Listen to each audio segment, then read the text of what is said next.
peut être purement médical ou chirurgical selon l'évolution de la pathologie. En RDC, peu d'études ont été consacrées à leur prise en charge. La rareté d'informations sur cette entité a motivé ces travaux. Nous nous sommes fixés comme objectif d'être un état dédié sur la prise en charge des corrections cycliques endocrâniennes au service des neurochirurgies des cliniques universitaires de Kinshasa. Pour y arriver, nous avons déterminé les profils épidémio-cliniques des patients. Nous avons présenté l'évolution des patients en fonction du traitement suivi. Cette étude s'est réalisée au service des neurochirurgies des cliniques universitaires de Kinshasa et a porté sur les patients suivis pour collection septique endocrânienne. 32 dossiers ont été répertoriés, mais 13 seulement ont été retrouvés et ont constitué notre échantillon.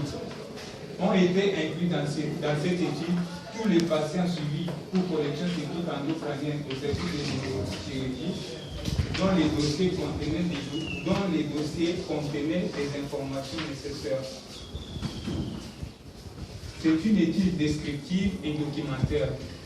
Elle a couvert la période allant de janvier 2007 à janvier 2017.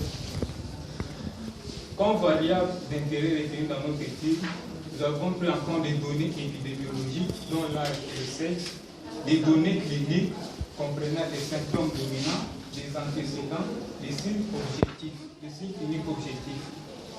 Les données paracliniques, on a pris en compte les données biologiques et les données d'imagerie. On a pris en compte les traitements médicaux et chirurgicaux. Et l'évolution globale des patients a été appréciée selon une échelle locale. Nos données ont été saisies à l'aide du logiciel Epidata 3.1.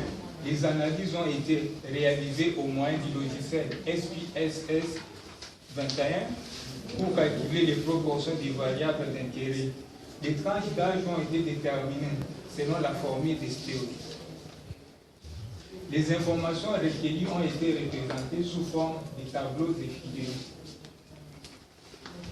Monsieur le Président du jury, Monsieur les membres du jury, quels ont été nos résultats? Sur une période de 9 ans, les services de neurochirurgie ont enregistré 32 cas de collection septique endocrânienne sur un effectif total de 1915 patients. Et cela a constitué une incidence annuelle de 1,67%. Et de ces 32 dossiers répertoriés, 13 seulement ont été retrouvés et ont pu être analysés. Concernant l'étude de collection septique, sur les 13 cas retenus, nous avons noté 6 cas d'empyème sous-diro, 5 cas d'empyème extra-diro et 2 cas d'abcès cérébraux. 61,5% de nos patients étaient âgés de moins de 17 ans. Nous avons noté une prédominance masculine à 84,6% avec un sexe ratio de 5,5.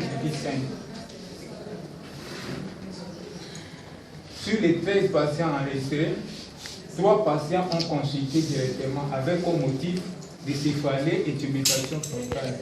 Les 10 autres étaient transférés des centres périphériques avec comme motif meilleure prise en charge ou mise au point d'une pathologie suspectée. Plusieurs signes ont été observés de façon isolée ou associée. Nous avons noté des signes d'hypertension intracrânienne chez 13 patients. Nous avons noté des signes infectieux chez 9 patients. Nous avons noté les signes neurologiques chez 10 patients.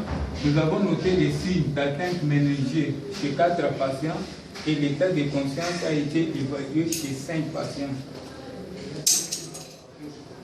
Selon la topographie des lésions, la localisation fronto-pariétale était majoritaire pour les empyèmes dans 53,9%. Et pour les 2 cas d'abcès cérébraux, nous avons noté une localisation temporale et une localisation pariétale. Concernant les traitements, tous les patients ont bénéficié d'une antibiothérapie en double association. 10 patients ont bénéficié des antalgiques et 2 patients ont bénéficié des anticonvulsivants. Mais nous signalons que l'association bêta-lactamine imidazolée était la plus recommandée chez 84,6% des patients. Selon les traitements chirurgicaux, nous notons que le volet crânien a servi d'abord pour évacuer les plis dans les 9 cas de chirurgie opérés. Selon l'évolution de nos patients, sur les 4 patients suivis médicalement, nous avons noté une bonne évolution chez 3 patients et un patient a mal évolué, il est décédé.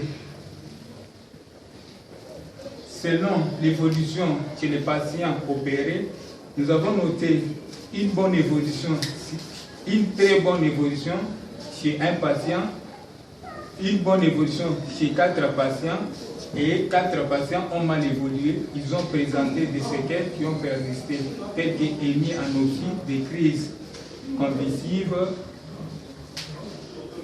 hémiparésie.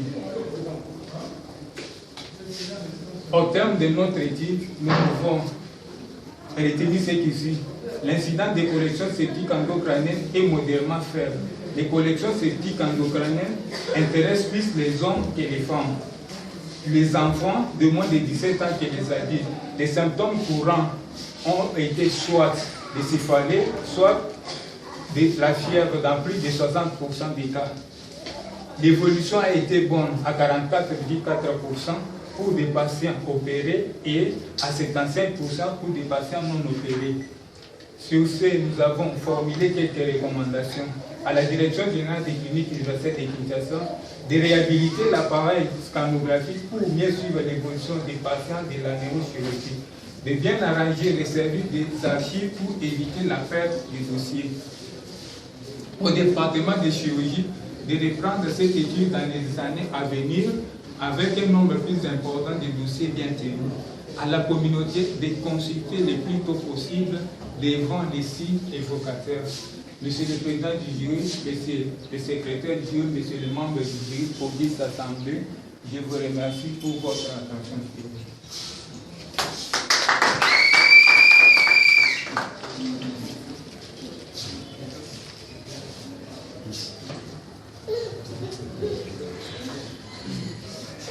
Merci, monsieur Kalamatouba Sylvain.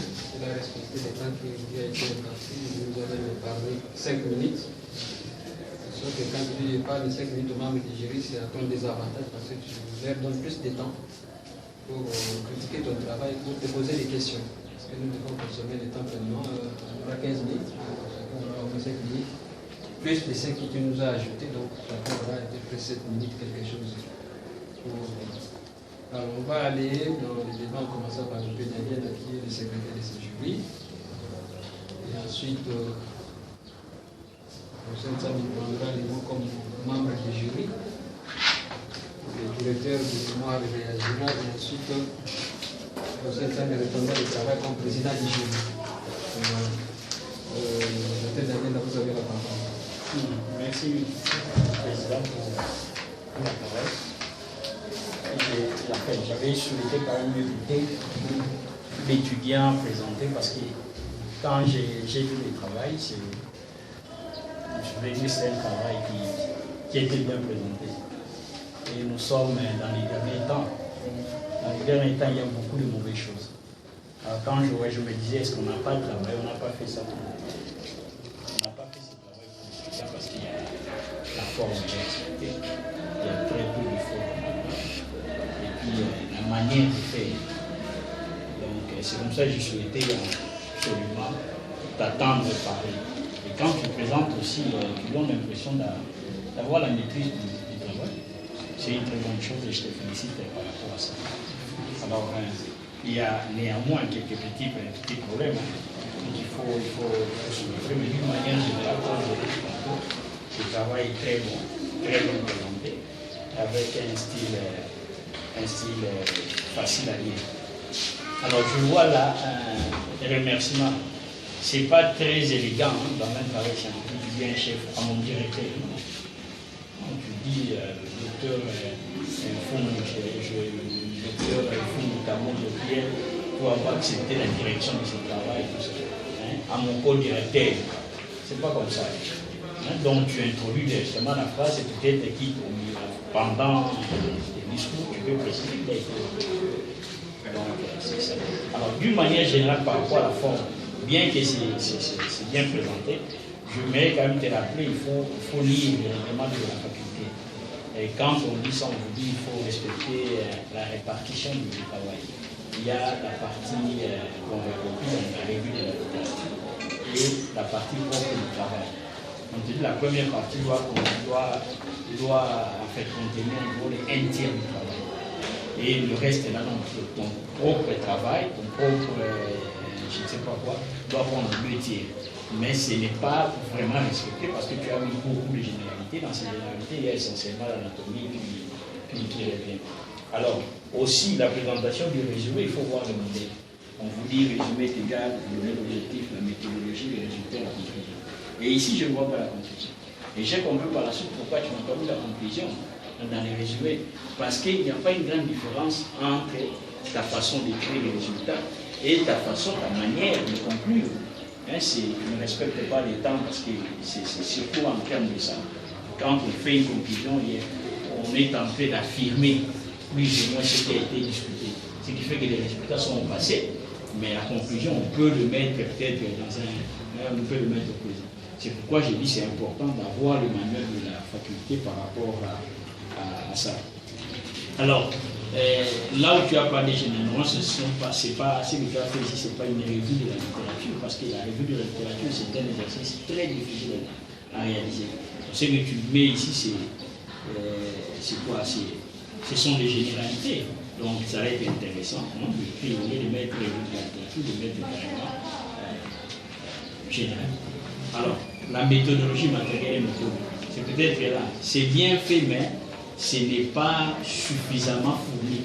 Donc il y a beaucoup d'éléments que tu pouvais mettre et que tu n'as pas mis. Hein? Et puis ça peut influencer d'une manière ou d'une autre les résultats. J'ai dit par exemple, toi, quand tu lis cadre de l'étude, si tu veux ne mettre que ça, alors il faut décrire ce cadre-là avec suffisamment d'éléments. Tu dis, la présente étude a été reprise universelle et puis c'est ça. Et puis il y a l'étude. Je me demande, il y a une différence entre le cadre et le livre. Et vous voulez dire l'étude, notre étude s'est déroulée dans les services de neurochirurgie. Donc, dans les cadres de l'étude, tu mets le tout là, qui est clinique universitaire, les services de neurochirurgie, tu peux même localiser les services au clinique, localiser les études, si tu as le temps de le faire. Hein? Alors peut-être pour le travail comme ça, pour ne pas avoir des demi-phrases, hein? des bitons comme le musicien, tu peux mettre cadre avec population d'études ensemble, et même avec période.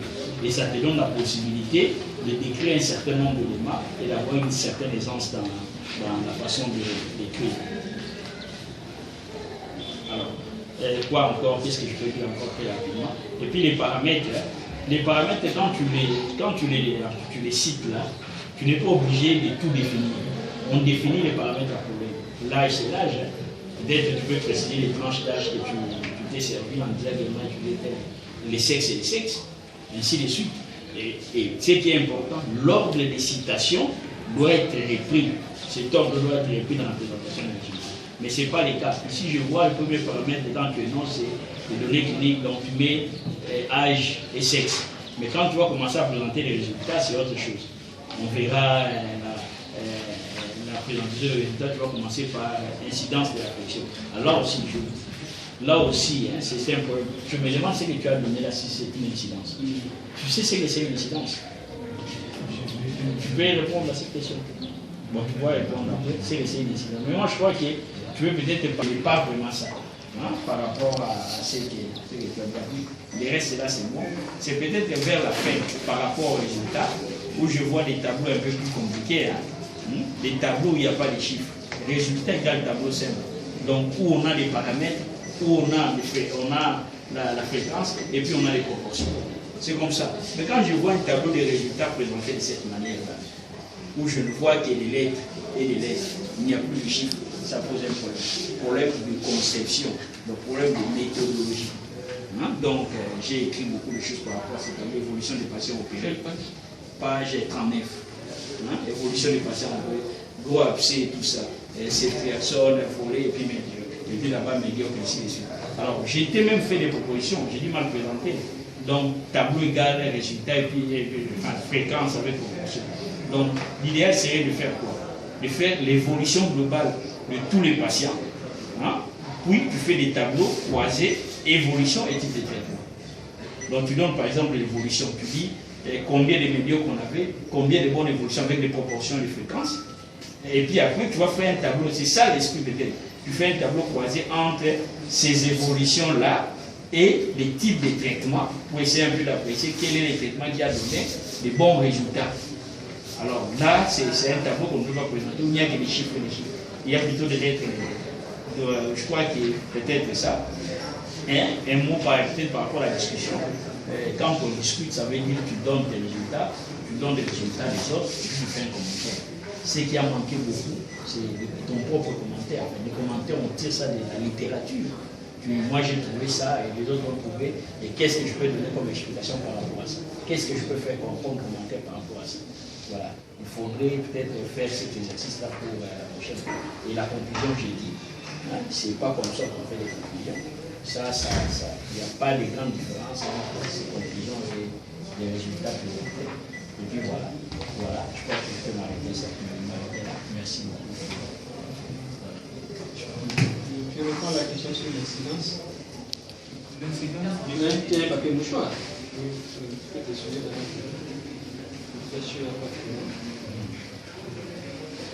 C'est quoi l'incidence?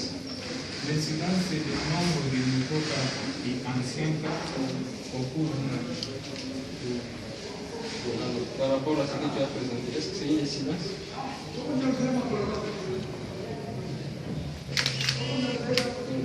Il a raison de s'inquiéter sur ça. Il faut corriger ça.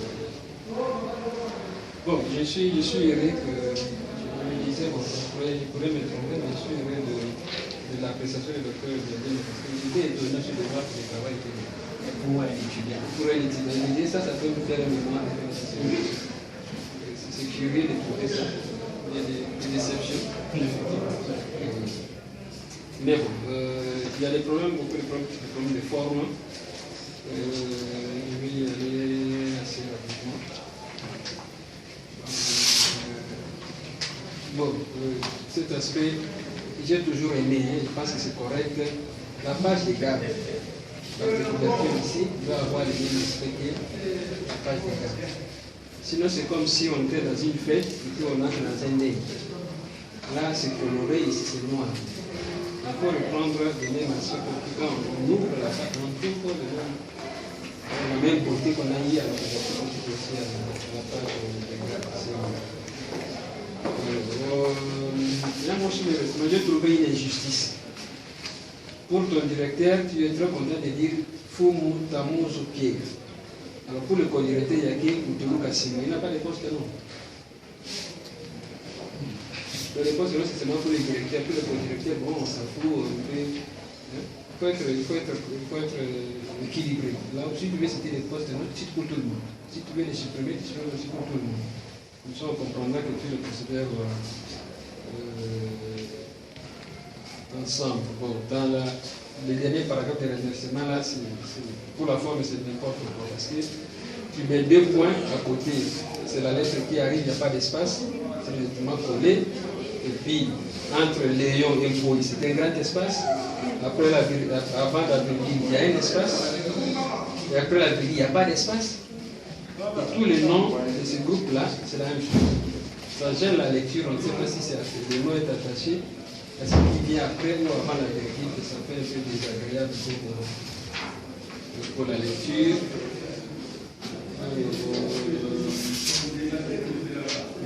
Les mots qui sont accolés comme ça, dans la table de matière, je vois par exemple la page 11 chiffres, 11 petits chiffres. Là, tu parles de traitement, 4, 4, 2, il n'y a pas d'espace entre les chiffres 2 et les traitements. Donc, il y en a beaucoup comme ça dans les textes. Ça risque de gêner la compréhension. Le président a déjà répondu sur le résumé. Alors, je prends la deuxième phrase des résultats dans le résumé. Les hommes ont été les plus touchés. Entre parenthèses, sexe et ratio de 5-17. Ce qui veut dire que les enfants de moins de 17 ans ont été majoritaires. Et c'est les enfants de plus de 17 ans. Si tu as les enfants de moins de 17 ans qui sont majoritaires, et c'est les enfants de plus de 17 ans. Donc c'est des phrases qui s'ajoutent pour embrouiller la chose qui était claire. Et la dernière phrase aussi, le séjour moyen à l'hôpital a été modérément plus élevé chez les patients ayant bénéficié de traitement médical cette semaine, contre rien, et puis entre parenthèses 5,4 semaines. 5,4 semaines représente quoi? Contre. Contre, s'il était traité chirurgicalement, c'est qu'il était. C'est pas ce qu'on voit là. La parenthèse là, c'est juste. Plus la forme est gérée, plus la compréhension du texte devient problématique. À l'introduction, il y a aussi des choses pareilles. Là, je passe vite. Alors, la page 2, tu as ton texte, la page 2. La première ligne, lis un peu ce que tu as écrit, la page 2. La toute première ligne.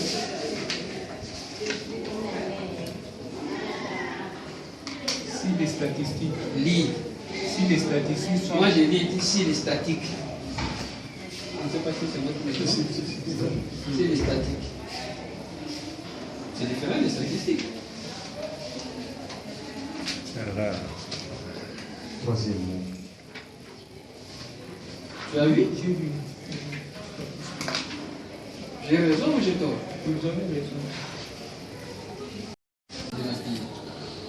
Donc ça, c'est une question que je te pose. Quelle différence tu fais sur le plan anatomopathologique entre un abcès et un appui?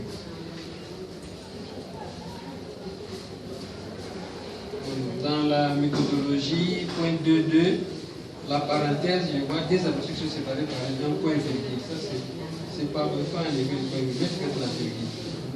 Le point virgule, c'est une compréhension qui est rarement utilisée dans la littérature médicale. Et surtout pas quand tu sépares deux mots comme ça. Donc je vais faire la question de différence anatomopathologique entre un abcès et un appui. Et puis tu dis population de tic. Il y a enseignement sur les patients suivis en neurochirurgie. Alors maintenant, moi essentiellement, c'était quel patient? Essentiellement, les patients suivis en neurochirurgie. Maintenant, moi essentiellement, c'est quel patient? Tu vas répondre à cette question?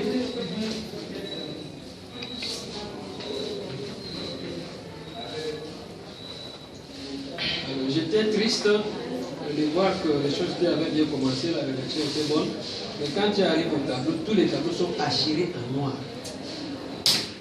Hachirés en noir. Je me suis dit, comme j'ai dit pour le repas des gars, finalement, on semblait avoir été dans une fête et puis maintenant c'est écrit comme ça. C'est très désagréable, le tableau en noir comme ça. On accepterait peut-être d'archiver seulement la première ligne là où tu mets les paramètres, ça pouvait encore passer. Mais là, les résultats, c'est noir. À part d'un gars qui ne porte pas des lunettes, nous sommes de malvoyants. Comment on va chercher des chiffres dans un tableau noir comme ça? C'est compliqué. Donc, je pense que pour la forme définitive. Et curieusement, là, tu changes la couleur, mais c'est un tableau hachiré. Donc, tu pouvais utiliser la couleur bleue et tout mettre la ligne là, tous les restes des réservés, on verrait nier les noirs, les écrits noirs sur un tableau blanc. C'est ce que nous utilisons. Moi, je suis un pédagogue de vocation. Je fais des maths pédagogiques. Les tableaux, c'est des couleurs. C'est soit noir, soit vert. Et on a la craie blanche. La craie naturelle, c'est blanc. Et puis, le reste, on peut ajouter les couleurs parce qu'on peut faire. Quand tu mets des choses comme ça devient compliqué. Donc, pour les documents, les tableaux, c'est d'abord blanc. Tu peux ajouter un petit noir, quelque chose comme ça. Présenter tout en noir, comme ça gêne la vue. Je te pose une question sur quelque chose qui déclare en classe 30. Tu parles des signes d'irritation méningée étaient retrouvés dans 30,8% des cas.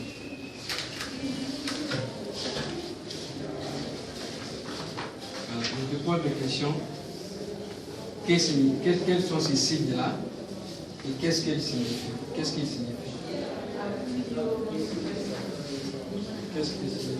ces signes d'irritation que tu as pu trouver, les signes d'irritation ménagée, et quelle est la signification de ces signes-là?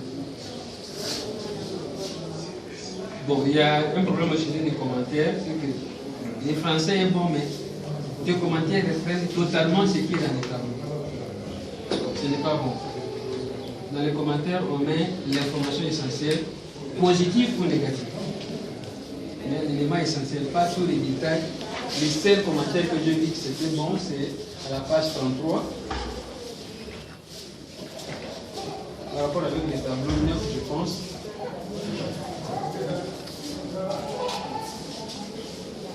Plutôt.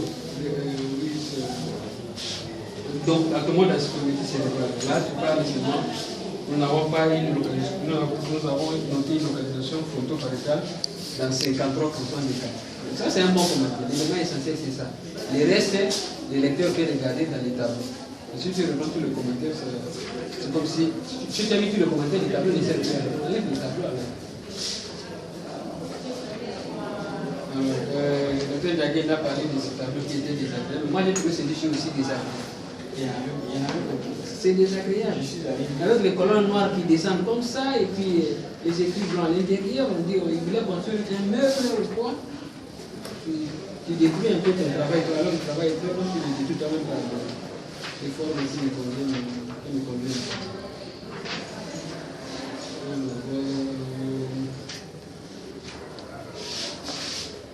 Avec petite remarque, ça il faut toujours rester page 40, patient traité médicalement. 50%, on n'écrit jamais un chiffre en début de phrase. En médecine, quand on écrit, on ne met jamais un chiffre en début de phrase, il faut l'écrire en toutes les lettres. Dans la discussion, il y a encore trop de mots pour coller. On va prendre pour la page 45, antibiothérapie. C'est donc pendant au moins 2. Les chiffres D et semaines qui sont ensemble en parenthèse et D et semaines qui sont en parenthèse toujours ensemble. Il y en a beaucoup comme ça. On va pour lire ce travail tellement pour créer l'espace partout. Page 46. P docteur, le deuxième paragraphe. P docteur pour recourir à cette thérapie. Ainsi donc, je pense que c'est un excès. Quand on dit ainsi, c'est déjà une conclusion. Mais ce n'est pas donc. Bon, sur les résumés, comme les résumés doivent reprendre des informations essentielles tirées de ton travail et non pas donner des chiffres ou des pourcentages comme si tu faisais les résumés. Il faudra condenser les choses pour que les résumés ressortent même des choses essentielles sans les chiffres. Alors, une dernière question que j'allais. J'étais un peu inquiet. Lorsque tu dis que c'est pour les patients qui ont été opérés, qui ont une évolution moins bonne, bon, c'est bien inventé. Hein? Il y a des scores classiques pour apprécier une évolution post-opératoire. Post-opératoire simple, post-opératoire compliqué. C'est comme on appelle maintenant en traumatologie le glaço outcome, c'est-à-dire le patient quand il a toute sa capacité. Est-ce qu'il a perdu une capacité, il est autonome, mais il manque ceci, il est totalement dépendant, etc. Il y a des scores qui existent. Alors, parce que là, quand tu dis moins bon, c'est une appréciation qui risque d'être subjective à un moment donné. C'est la question que je me pose. Tu dis que les patients opérés ont gardé des déficits. Mais ils sont appréciés quand par rapport à ces déficits?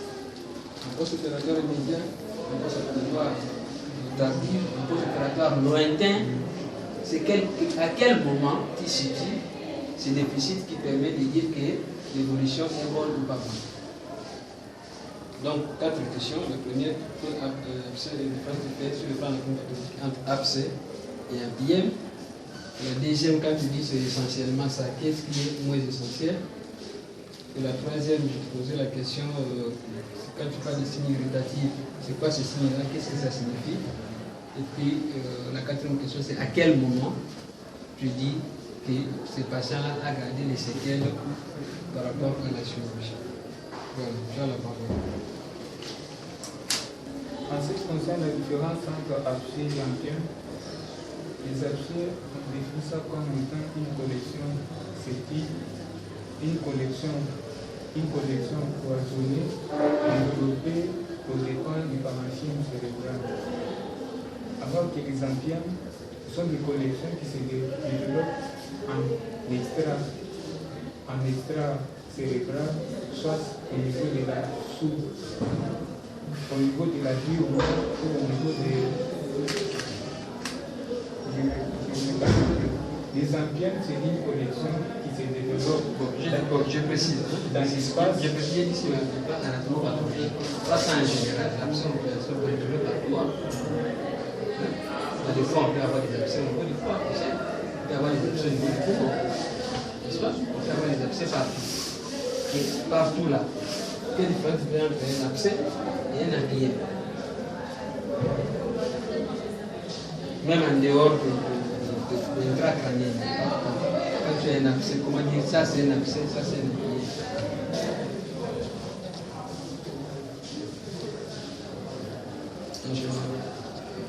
Sur le plan anatomique, je vois qu'il y a même l'abcès de forme ici.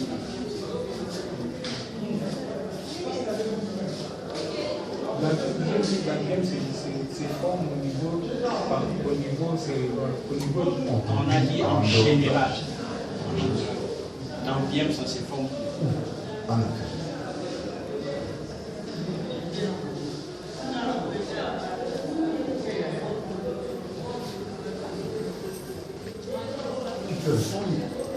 En partant de ce que tu as appris là-bas, mais extrapole au point de vue anatomique en général. Regarde ton crâne, tu sais.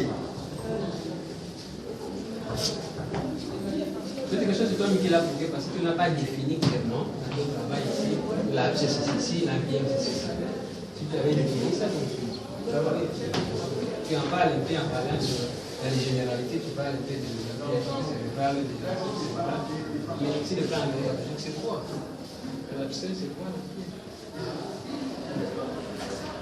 Collection fulgurante, oui, mais pourquoi là on appelle abcès, ici on appelle empième?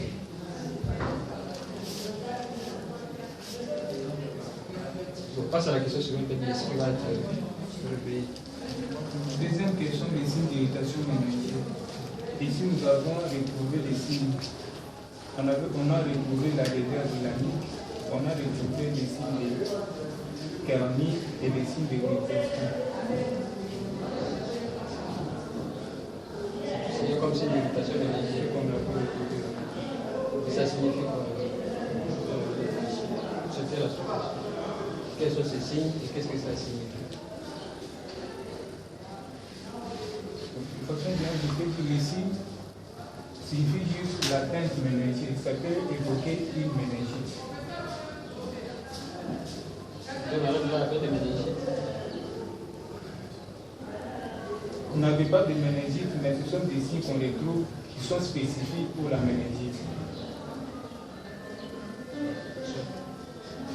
Est-ce qu'il y avait des malades qui avaient des céphalées?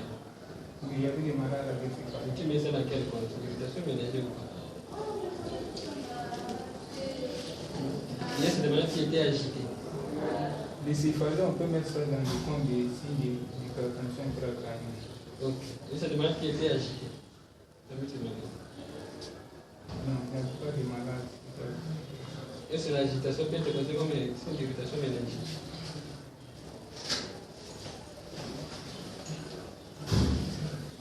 L'agitation, non. Troisième question. À quel moment on apprécie la présence des déficits?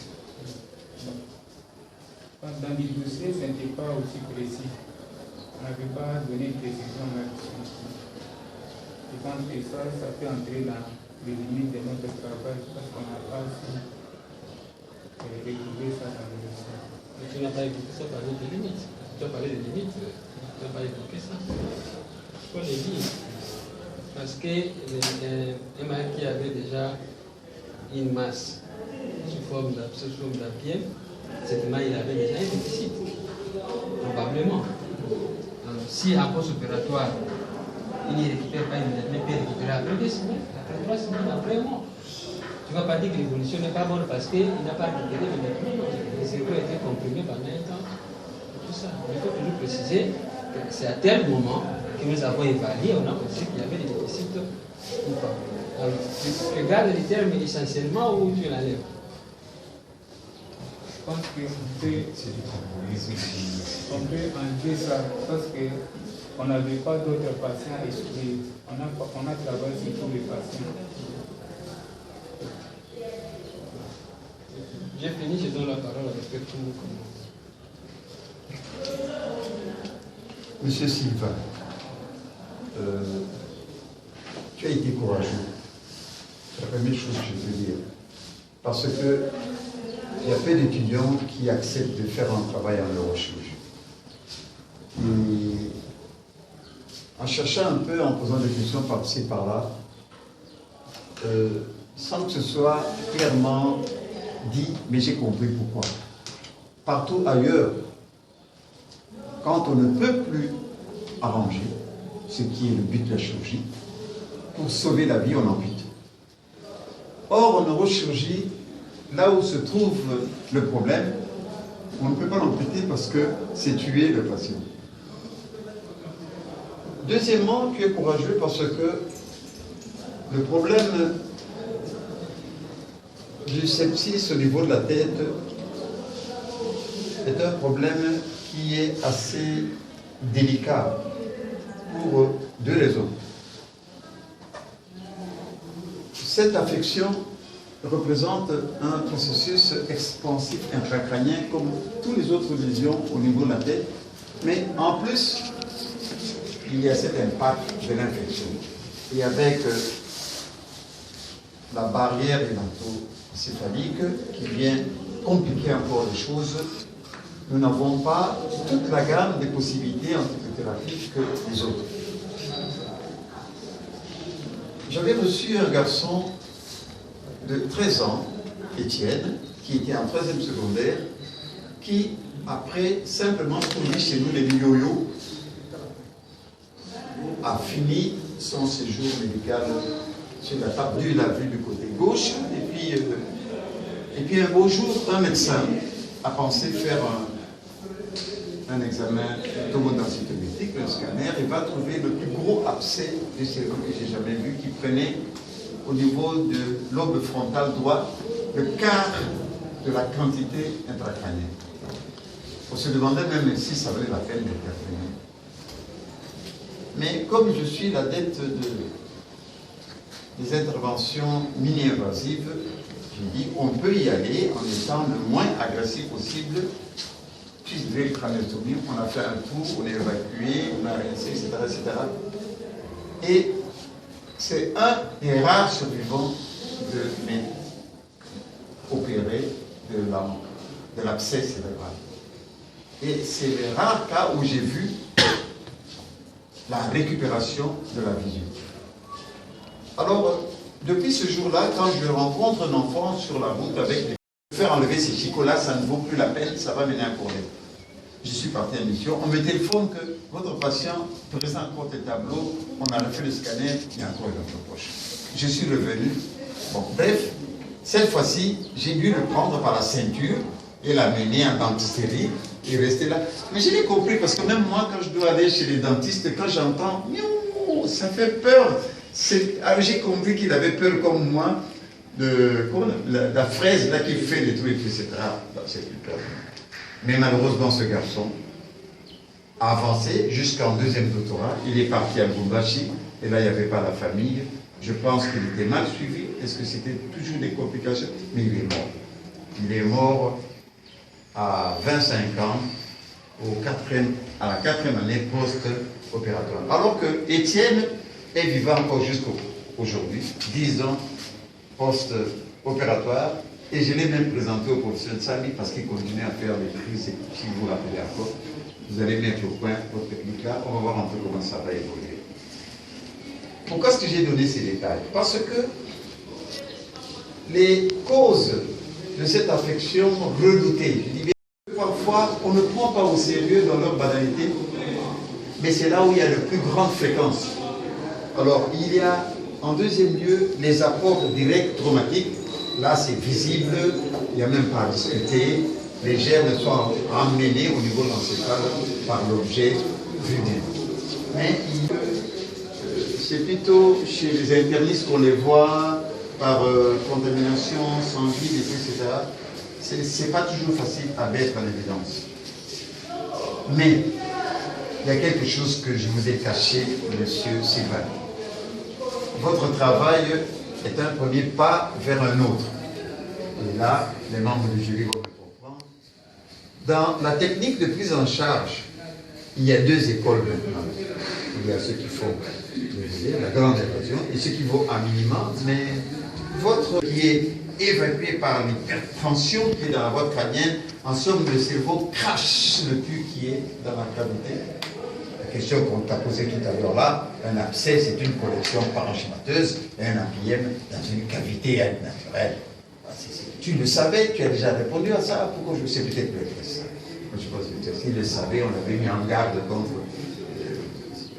Alors, il y a un deuxième travail qui doit venir après. On va faire le même travail, mais cette fois-ci, en essayant de récupérer plus difficilement les patients que bénéficient des techniques mini-invasives. Parce que ça semble, comme dans la littérature, donner les meilleurs résultats. Mais dans notre pays, quand le résultat est bon, le patient disparaît dans la nature. J'en avais rencontré un à bord là où je dis, mais pourquoi tu ne fais pas en consultation?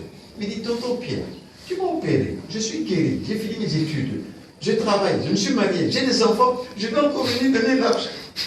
C'est ça qui est difficile de récupérer aux cliniques des patients qui ont bien évolué. Alors, on aimerait même qu'ils aient un petit problème pour revenir, mais dès qu'ils sont guéris, ils disparaissent, peut-être en neurologie aussi, je ne sais pas. Ils ne reviennent pas, ils disparaissent, alors ça pose un grand problème de récupérer les ressources. C'est là où je voulais en terminer. Votre travail en appelle un autre. Et après, il y aura encore un autre qui va essayer de voir maintenant entre les deux. Parce que dans le service, nous avons encore la cohabitation de ces deux écoles qui ailleurs, enfin, on a déjà fait l'option. Malheureusement, vous avez été simplement dans les WC au Japon. Moi, je m'attendais de vous poser la question là-bas. Est-ce qu'il croit peut-être que vous avez quand même pu, dans les couloirs, apprendre qu'ils sont toujours pour la grande exérèse avec les problèmes que ça entraîne ou twisted craniostomie close systématique. Voilà, Monsieur le Président, on a tellement tourné autour de ce travail que des questions, on en a posé, il y en a qui l'ont retenu, d'autres qui l'ont corrigé. Mais je voudrais simplement vous dire que Fumu Tamuzo, c'est le nom. Tamuzo, c'est un titre que j'ai hérité du grand-père sans le reste. C'est pas mon poste-nom Tamuzo, c'est simplement mon nom. Et le poste-nom, c'est? Le poste-nom, c'est Akoyare. Vous n'entendrez pas. Jamais entendu. Donc, il n'a mis de poste-nom à personne, ni à moi. Alors, les espacements que vous avez remarqués, c'est la faute de l'ordinateur. Quand on justifie un texte, il allonge les espacements sur certains pour pouvoir aligner, faire beau la justification de l'ordinateur. Donc, en ce moment-là, avec un peu d'expérience, il devrait savoir qu'il faut charger, il faut faire avancer la ligne inférieure pour combler. Mais si vous ne le faites pas, la machine est bête comme il fait, il justifie, tant pis pour vous. Alors, essentiellement, ça c'est une manie que j'ai trouvée dans toutes les universités du Congo. C'est du congolisme. Et ils ont tendance, vous verrez même la réunion du matin, ils croient que quand je dis essentiellement, il ne se rend pas compte qu'il est en train de se punir. Alors, je pense qu'il faudra entrer en guerre contre cette tendance de congolisme universitaire dans notre pays, qui sera peut-être admis dans la grande famille de la francophonie, étant donné que nous sommes un grand pays. Mais enfin, un travail, quand on a trop tourné autour, on ne voit plus les fautes. La seule remarque que je voulais faire à M. Sylvain Kalala, quand tu as fini un travail, remets ça à quelqu'un d'autre. Et hier, j'ai appris à la télévision qu'un bon moyen pour relever ses propres fautes, c'est de lire le texte à l'envers. Quand vous lisez normalement, vous êtes pris par le sens du travail. Mais quand vous le lisez à l'envers, vous allez rester sur le mot. Donc, statistiquement. Lui, quand il disait statistiquement. Les yeux ne voyaient plus qu'il y avait une erreur. Et ça, c'est l'erreur quand tu es devant ton...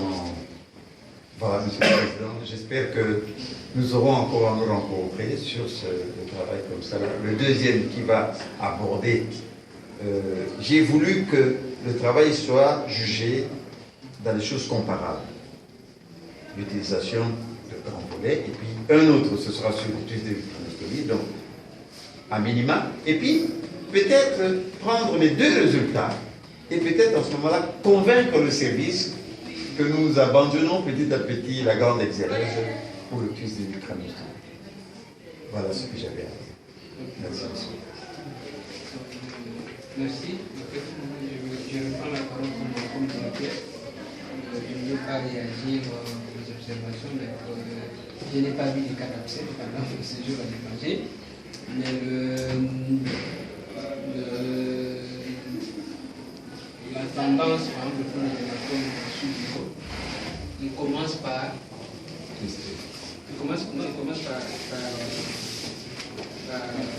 truc. Les scanners successifs. Dès qu'ils voient que ça ne évolue pas, ils souffrent. Ils élargissent.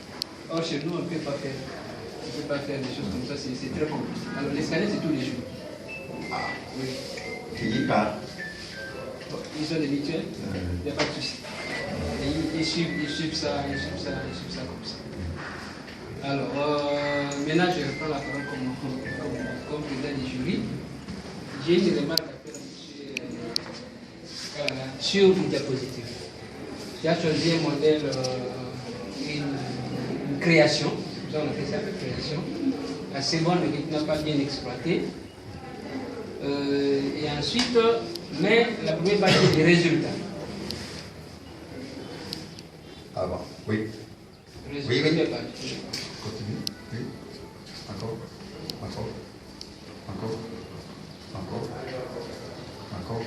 Première partie. Encore. C'est ça. Ça, ce n'est pas un PowerPoint. Parce que c'est vraiment le web pur. Sur une période de 9 ans, les services, avec virgule, les services de neurochirurgie, les universités de Kinshasa, enregistré 32 cas de collection sceptique, endocrinienne, sur un institut de sang. Ce n'est pas le PowerPoint. Le PowerPoint, c'est quelques phrases courtes. Et même des mots seulement. Et ça doit te faire au maximum 7 lignes, tout au plus 8, avec quelques mots. Pas un français complet, pour ma période de ce cas-là, et toute la population, la grande population qui est venue se soutenir de se retirer, le jury va décider à 8 clos.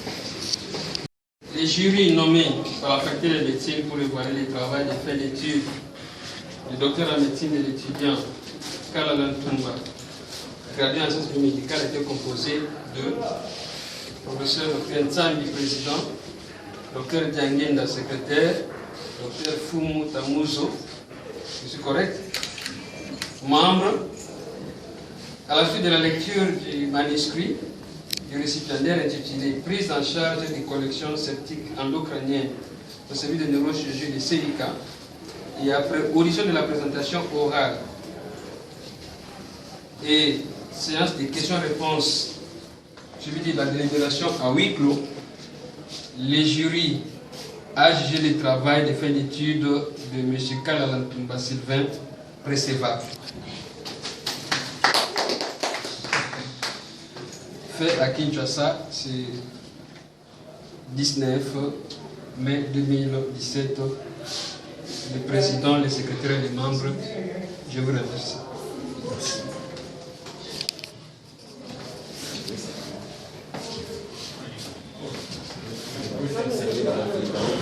Vous devez d'abord les saluer. Ah, les photos d'abord. Oui. Salut d'abord. Sylvain.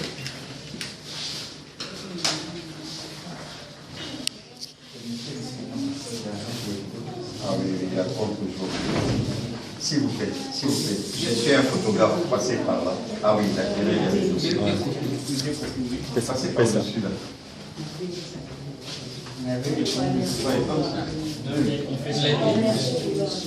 Voilà. Voilà. Éviter le contre.